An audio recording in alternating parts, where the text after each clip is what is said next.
Le 13 octobre 2025, une annonce unique a fracturé le rythme d'un pays longtemps enfermé dans l'obscurité énergétique.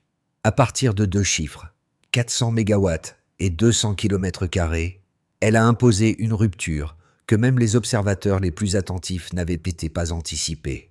Comment comprendre ce que cela signifie réellement pour les populations lorsque Ibrahim Traoré mise sur un seul ouvrage capable de redéfinir le fleuve, l'économie et la stabilité nationale? Ce qui semblait un simple chantier ressemble désormais à un point de bascule.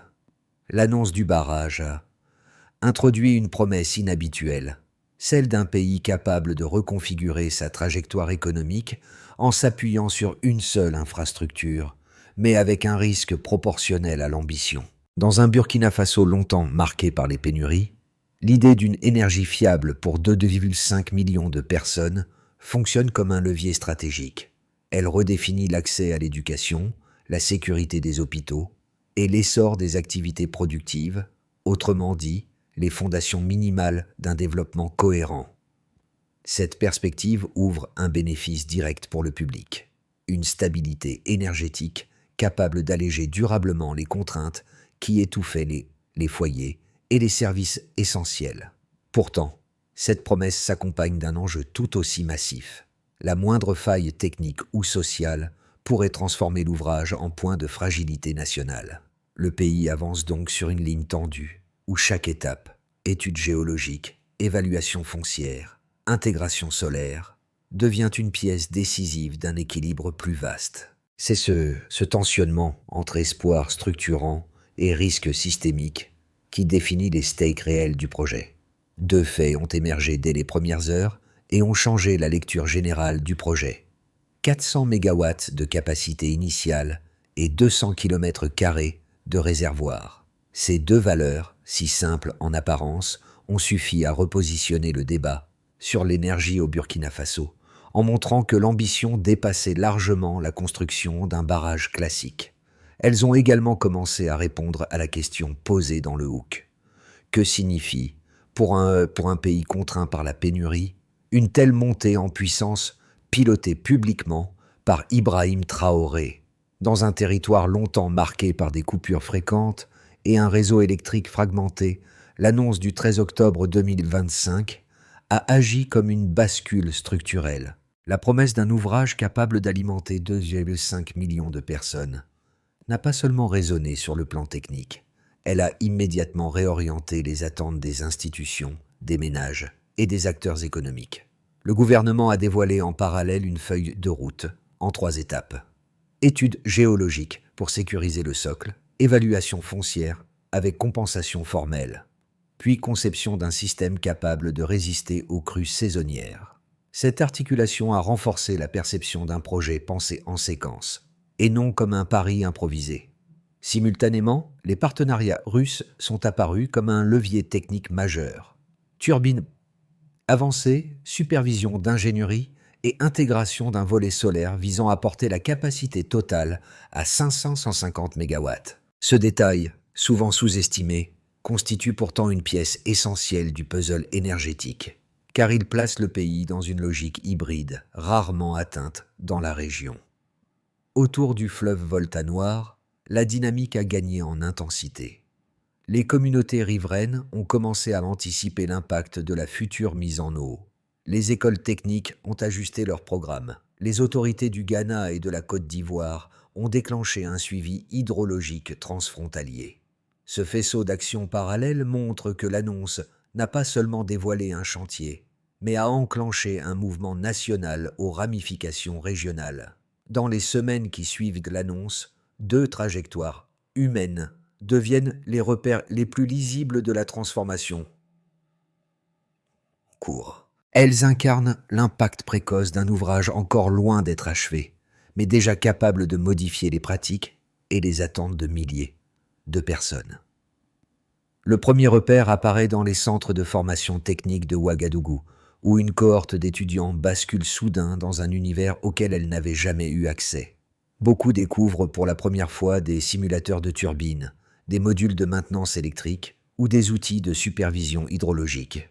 En quelques mois, ces jeunes passent d'une formation théorique souvent déconnectée des réalités industrielles à un apprentissage appliqué, pensé pour accompagner directement les étapes du chantier. Leur montée en compétences accélérée crée un effet d'entraînement.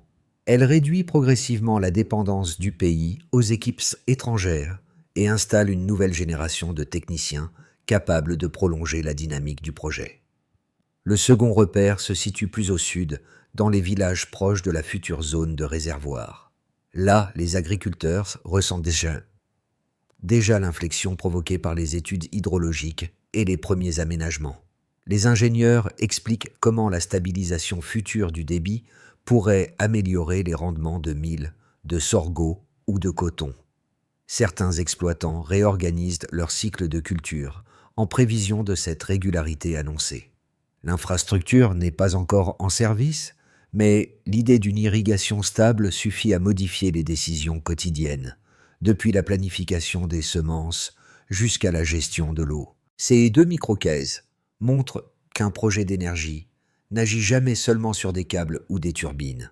Il recompose la manière dont une société se prépare à son propre avenir. La réponse à la question « So what ?» tient en moins de 12 mots. Un chantier peut transformer des vies bien avant d'allumer la première ampoule. L'activation commence avant l'aube du 13 octobre 2025. Une simple annonce, délivrée sans emphase inutile, brise pourtant 20 années de pénurie chronique. Le pays découvre qu'un barrage unique, porté à bout de bras par Ibrahim Traoré, pourrait fournir 400 mégawatts dans sa première phase et transformer le destin de 5 millions de personnes.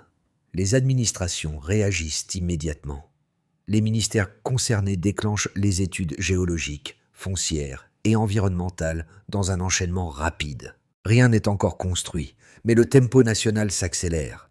La logique de pénurie bascule vers une logique de calendrier. Chaque heure compte. Chaque donnée alimente la suivante. Le Burkina Faso entre dans une phase où le fleuve devient un dossier stratégique et non plus un décor familier. Le cœur du récit passe alors en mode haute intensité. Les équipes mixtes, ingénieurs burkinabés et spécialistes russes, sillonnent les rives de la Volta Noire. Elles cartographient les zones à risque, identifient les villages appelés à être déplacés, mesurent la stabilité du lit fluvial. Les modèles hydrologiques simulent les futures variations saisonnières. La vision technique se matérialise. Un réservoir de 200 km, des turbines avancées, une intégration solaire capable de porter la capacité totale à 550 MW. Sur le terrain, les premières fondations apparaissent comme une preuve visible. Le chantier prend forme. Les grues s'installent. Les zones logistiques émergent. Plus de 15 000 emplois se matérialisent en quelques mois. Le rythme devient haletant. Chaque retard menace l'ensemble du dispositif. Chaque erreur sociale peut déclencher une crise locale. Les écologistes alertent Anigué. Le Ghana et la Côte d'Ivoire ouvrent des cellules de suivi. La pression monte au même rythme que l'envergure du projet. Ibrahim Traoré, régulièrement présent sur le site, incarne la continuité politique d'un pari national qui dépasse le simple dossier énergétique. Le pays vit une concentration de tensions, d'espoir et d'incertitudes rarement réunies dans un même chantier. Puis vient la phase de Duchamp, celle qui dépasse le chantier lui-même. Les écoles techniques reconfigurent leurs programmes pour aligner leurs compétences sur les besoins du barrage.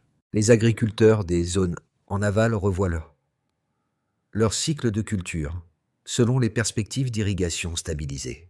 Les communes riveraines anticipent l'arrivée de nouvelles infrastructures économiques. À l'échelle régionale, les voisins scrutent les débordements potentiels, les variations de débit, les effets sur l'hydroélectricité en aval. La dynamique s'étend au-delà du béton, des câbles et des turbines. Elle devient un mouvement social diffus.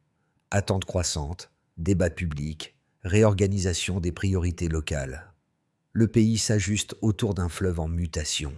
Le chantier transforme non seulement l'espace physique, mais aussi les récits collectifs qui structurent la vie d'un État sahélien. Une nation entière change de rythme, alimentée par un pari technique devenu moteur d'identité et d'action.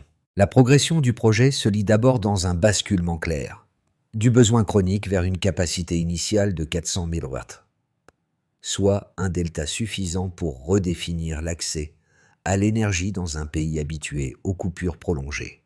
Cette montée en puissance constitue la première preuve matérielle de l'ambition portée publiquement par Ibrahim Traoré, car elle établit un socle technique capable de stabiliser l'équilibre entre zones urbaines et campagnes éloignées. Cette puissance change immédiatement l'équilibre d'accès entre villes et campagnes éloignées.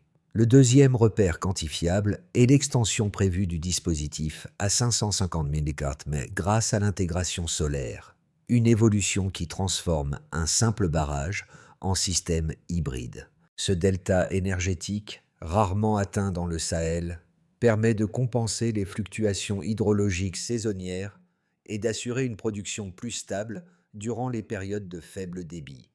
Là encore, le projet franchit un seuil stratégique qui dépasse la logique hydraulique traditionnelle. L'ajout solaire garantit une réserve énergétique lorsque le débit fluvial baisse sensiblement. Le troisième pilier repose sur la mise en eau d'un réservoir de 200 km, pensé pour servir à la fois la production électrique et l'irrigation agricole. Cette surface massive agit comme une réserve hydrique capable de stabiliser le débit pour les cultures en aval, avec des projections indiquant une hausse possible de 30 à 40% des rendements pour le mil, le sorgho ou le coton. Ce n'est pas seulement une donnée hydrologique, c'est une composante structurelle qui redéfinit la sécurité alimentaire future. Cette réserve sécurise l'irrigation continue malgré les variations climatiques difficiles annuelles. Autour de ces trois valeurs s'organise l'architecture globale du projet. La création de 15 000 emplois dans la phase de construction illustre une transformation économique immédiate, perceptible dans les villes riveraines. Les programmes de formation accélérés, alignés sur les besoins du chantier, fabriquent une main-d'œuvre capable d'opérer les turbines, de superviser la production hybride et de gérer les outils de suivi environnemental. Ces compétences locales deviennent un actif stratégique. Elles réduisent la dépendance aux experts étrangers et renforcent la souveraineté technique d'un État qui, jusque-là, fonctionnait avec une capacité limitée d'ingénierie industrielle. La logique des chaînes causales apparaît alors clairement. L'énergie stabilisée permet d'électrifier les hôpitaux. L'électrification sécurise les vaccins. La sécurisation réduit la mortalité évitable. L'irrigation régulière augmente les rendements agricoles. L'augmentation soutient les revenus ruraux. La stabilité économique réduit la pression migratoire interne. La montée en compétences techniques renforce l'autonomie opérationnelle. L'autonomie consolide la souveraineté. La souveraineté améliore la capacité de négociation régionale. Chaque nombre ouvre un enchaînement précis, mesurable et durable. En réunissant ces repères, puissance installée, hybridation solaire, gestion du réservoir, le projet prouve qu'il ne s'appuie pas sur un symbole, mais sur une mécanique quantifiable. Les données disponibles montrent pourquoi l'initiative défendue par Ibrahim Traoré attire l'attention internationale. Elle présente un ensemble cohérent où chaque valeur brute se traduit en effets concrets. Deux positions fortes se sont imposées dès les premiers mois du projet, chacune portée par des arguments cohérents et soutenus par l'expérience accumulée autour des grands barrages du Sahel. Pour comprendre la robustesse du choix burkinabé, il faut d'abord examiner ces deux thèses dans leur meilleure version, sans les caricaturer, avant d'y opposer une réponse fondée exclusivement sur les données déjà visibles sur le terrain. La première position avance que le barrage serait trop ambitieux pour un État aux capacités administratives limitées. Ces défenseurs rappellent que des projets comparables, au Mali ou au Niger, ont subi retard, dépassement de coûts ou conflits sociaux liés au déplacement de population. Ils insistent également sur un point sensible, La coordination entre institutions locales et partenaires étrangers a souvent créé des frictions qui ont ralenti les travaux et parfois paralysé des segments entiers de chantier. Ce scepticisme ne repose pas sur de la méfiance abstraite, mais sur un historique régional documenté, dont les leçons sont difficiles à ignorer. La deuxième position souligne un enjeu tout aussi légitime. L'impact écologique risque de dépasser les bénéfices annoncés. Les écologistes s'inquiètent de la submersion de 200 km. Mais un changement susceptible de transformer durablement les habitats riverains et de perturber la biodiversité locale. Ils rappellent aussi que certains bassins sahéliens ont déjà été fragilisés par des projets d'irrigation mal planifiés, laissant derrière eux des zones instables ou des tensions communautaires. Ici encore, l'argument repose sur des précédents concrets. La réponse la plus solide à ces deux thèses ne consiste pas à les écarter, mais à revenir aux données observées. Le projet n'a pas été engagé comme une infrastructure isolée.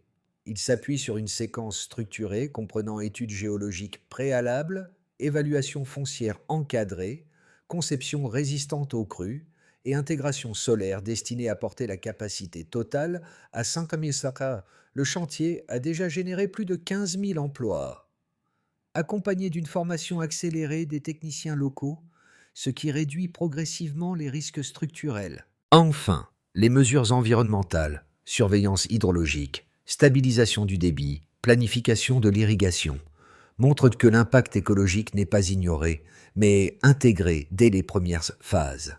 Ainsi s'esquisse une réponse nuancée. Les critiques sont légitimes, mais les données actuelles indiquent que le projet avance avec des garde-fous rarement réunis dans la région. Un détail change tout. Au milieu du chantier, un élément passé presque inaperçu transforme la perception globale du projet. Les premiers gigimodules solaires installés sur la surface du futur réservoir commencent à produire de l'électricité avant même la mise en eau complète. Ce signal technique, discret mais déterminant, révèle que la logique hybride, hydraulique plus solaire, n'est pas une promesse future, mais une réalité opérationnelle anticipée. Les ingénieurs locaux et russes constatent que cette montée en puissance progressive stabilise déjà certaines portions du réseau.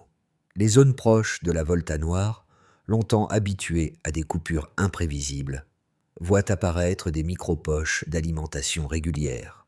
Cette simple continuité, même partielle, modifie la manière dont les communautés évaluent la crédibilité du chantier. Pour Ibrahim Traoré, ce midpoint devient un argument politique majeur. Il prouve que le pays peut activer les bénéfices du modèle hybride sans attendre la fin du barrage, réduisant ainsi l'exposition aux variations hydrologiques saisonnières. Le projet cesse alors d'être un pari lointain pour devenir une montée par palier, où chaque palier produit un effet mesurable. Ce changement de rythme n'est pas spectaculaire en apparence, mais il marque la première démonstration concrète que l'infrastructure peut générer des résultats tangibles avant même son fonctionnement intégral. Les premiers effets mesurables du projet apparaissent bien avant la mise en service intégrale du barrage. Ils se répartissent en 4 zones d'impact: nationale, domestique, non domestique et régionale, et montrent comment une infrastructure encore en construction peut déjà remodeler l'organisation d'un État sahélien. À cette étape, la vision portée publiquement par Ibrahim Traoré commence à trouver ses manifestations concrètes. Du côté des institutions nationales, la stabilisation progressive du réseau électrique modifie les opérations internes des institutions publiques. Les hôpitaux anticipent une réduction et des coupures critiques, ouvrant la voie à une meilleure conservation des vaccins et à un fonctionnement plus fiable des équipements sensibles. Les écoles techniques renforcent leurs modules dédiés aux turbines, aux panneaux solaires et à la surveillance environnementale, stimulés par les besoins du chantier. Parallèlement, l'administration numérique, longtemps entravée par l'instabilité énergétique, amorce une modernisation plus cohérente. Du côté des ménages et services essentiels, dans les villages proches du futur réservoir, les premiers réseaux préparatoires alimentent déjà certaines pompes, eau et centres de santé. Pour les ménages, la promesse de 400 MW, puis de 550 MW, agit comme une projection nouvelle. La lumière cesse d'être un luxe irrégulier pour devenir un horizon réaliste. Les familles envisagent désormais l'achat de lampes, l'ouverture de petites activités génératrices de revenus ou l'amélioration des systèmes d'irrigation domestiques. Cette anticipation change la psychologie quotidienne. Elle substitue la planification au renoncement. Du côté des acteurs économiques et agricoles, les exploitations agricoles situées en aval réorganisent leur cycle de culture à mesure que la régularité future du débit devient plus crédible.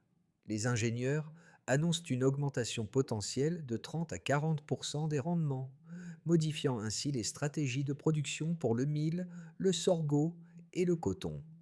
Dans l'industrie, les premiers signes d'intérêt apparaissent chez des entreprises locales et régionales, anticipant un environnement énergétique plus stable. La création de 15 000 emplois au cœur du chantier fournit une impulsion économique directe, tandis que les centres de formation accélérés produisent une main-d'œuvre plus compétente qu'auparavant. Du côté de la région et des pays voisins, le Ghana et la Côte d'Ivoire suivent de près les variations du débit de la Volta Noire et constatent déjà une amélioration du contrôle hydrologique. Cette stabilisation potentielle renforce leurs propres infrastructures en aval, tout en incitant à une coordination technique plus étroite. À l'international, le projet devient un marqueur stratégique observé par la Russie, l'Europe, les États-Unis, la Chine et l'Inde, chacun y voyant un modèle ou un cas d'étude énergétique rare. Le Burkina Faso acquiert ainsi une visibilité régionale disproportionnée par rapport à son poids habituel. En réunissant ces 4 zones d'impact, on voit apparaître une réalité simple. Même inachevé, le barrage réorganise déjà les comportements, les attentes et les structures institutionnelles. Au stade actuel du chantier, 3 trajectoires plausibles se dessinent pour les 12 prochains mois. Elles n'annoncent pas l'avenir. Elles clarifient uniquement les chemins possibles selon les dynamiques déjà observées. Montée progressive de la capacité, formation de techniciens, surveillance environnementale et attente croissante des populations. Chaque scénario repose strictement sur les éléments établis depuis l'annonce du 13 octobre 2025, dans une trajectoire considérée comme la plus stable. Dans cette trajectoire, le chantier maintient son rythme actuel. Les infrastructures principales se consolident, la production solaire continue d'augmenter par paliers et les systèmes d'irrigation expérimentaux se stabilisent autour du réservoir de 200 km.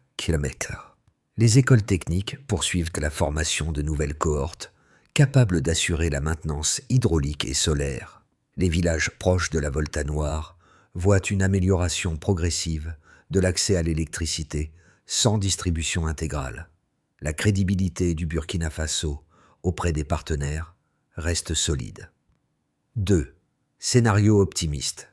Accélération technique et consolidation régionale. Ici, la montée en puissance des modules solaires se déroule plus rapidement que prévu, ce qui rapproche plutôt le seuil hybride de 500 séparément. Les zones urbaines bénéficient d'une réduction notable des coupures, tandis que les rendements agricoles en aval commencent à suivre la tendance anticipée de 30 à 40%. Sur le plan diplomatique, le Burkina Faso gagne en stature stratégique.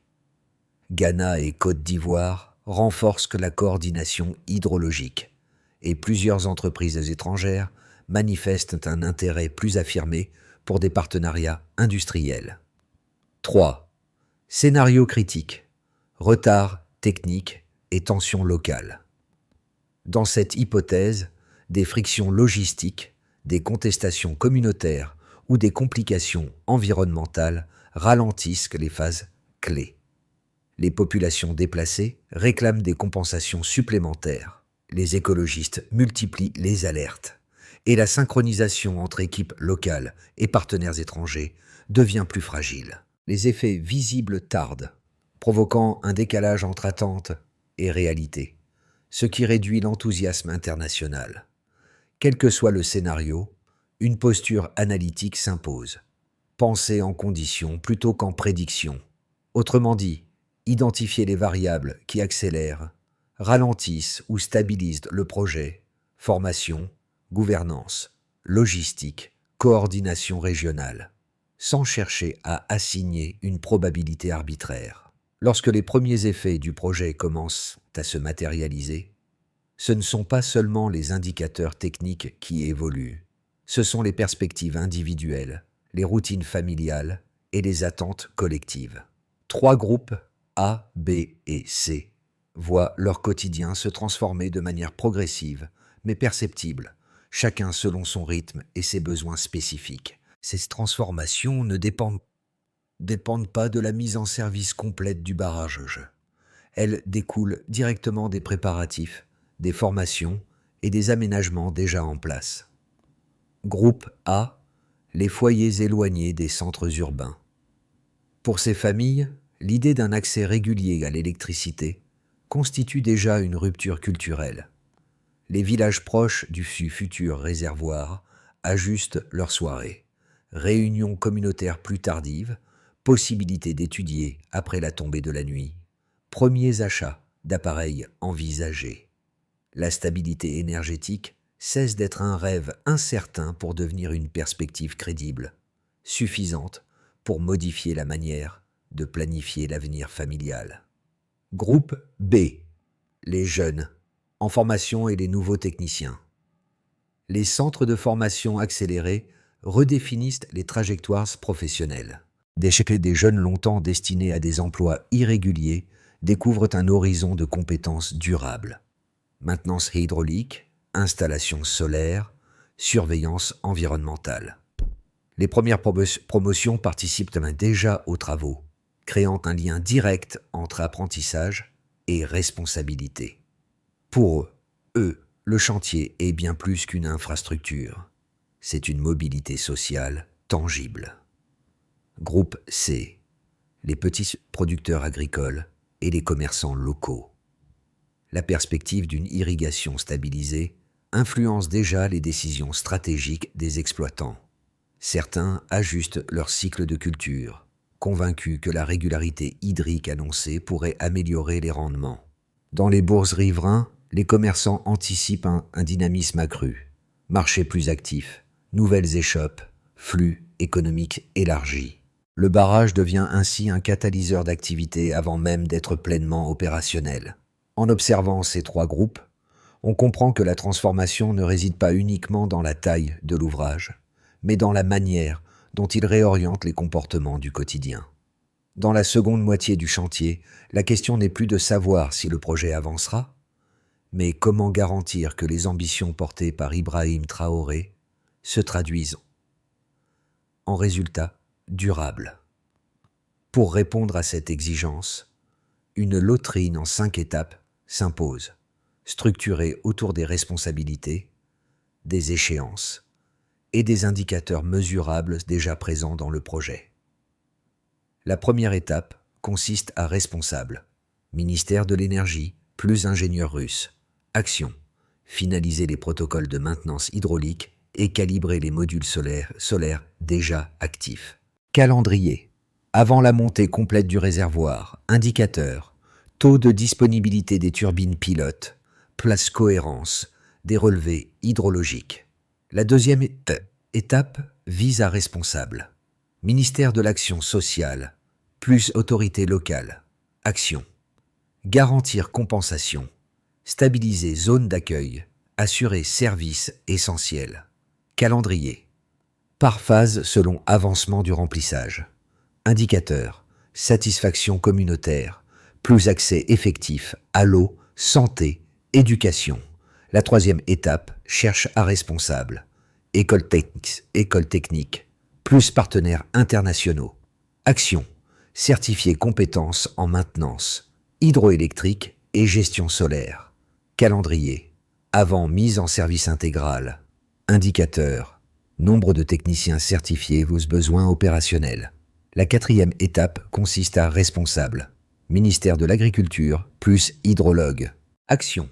Déployer première grille. Grille d'irrigation synchronisée avec le réservoir de 200 km. Calendrier. Dévalidation de la stabilité du débit. Indicateur. Variation des rendements, plus régularité hydrique observée. La cinquième étape s'attache à responsable. Burkina Faso, Ghana, Côte d'Ivoire. Action. Harmoniser protocole hydrologique transfrontalier. Indicateur. Stabilité du débit, plus absence de tensions diplomatiques. En suivant cette lotrine, le projet cesse d'être une ambition théorique pour devenir un système gouverné, mesurable et capable d'ancrer durablement les transformations engagées. Lorsque l'on revient vers les visages entrevus au début du chantier, les jeunes techniciens de Ouagadougou et les agriculteurs des villages proches de la Volta Noire, le projet révèle une cohérence que les chiffres seuls ne pouvaient pas montrer. Ces trajectoires, d'abord discrètes, se sont étendues au rythme des fondations coulées, des modules solaires activés et des cycles agricoles réorganisés. Elles forment ce fil humain qui donne sens à l'infrastructure et montre comment une nation peut se transformer par l'accumulation de gestes modestes mais continus. Dans cette mosaïque sociale, la figure d'Ibrahim Traoré n'apparaît pas comme celle d'un dirigeant isolé, mais comme un repère reliant les différentes séquences du chantier, l'annonce, la mobilisation administrative, la formation accélérée, l'ajustement communautaire. Le rôle qu'il incarne n'est pas celui d'un symbole vertical, mais d'un point de cohérence entre des dynamiques qui, autrement, auraient pu rester dispersées. Lorsque les techniciens manipulent leurs outils, lorsqu'un agriculteur ajuste une date de plantation ou qu'un village prépare l'arrivée d'un réseau électrique, c'est l'écho du même mouvement qui se déploie, celui d'un pays apprenant à synchroniser ses ambitions avec ses capacités. La transformation naît des trajectoires silencieuses, lorsque l'on observe l'ampleur du chantier et les trajectoires humaines qu'il a déjà déclenchées, une impression s'impose. Ce projet n'est pas uniquement une question d'énergie ou d'ingénierie, mais une conversation collective. Il interroge la manière dont un pays peut redessiner son futur sans renier son identité ni ses équilibres sociaux. Il pose aussi une question plus large. Comment chacun, même loin du fleuve ou du chantier, peut contribuer à un débat lucide sur les choix structurants qui transforment une nation.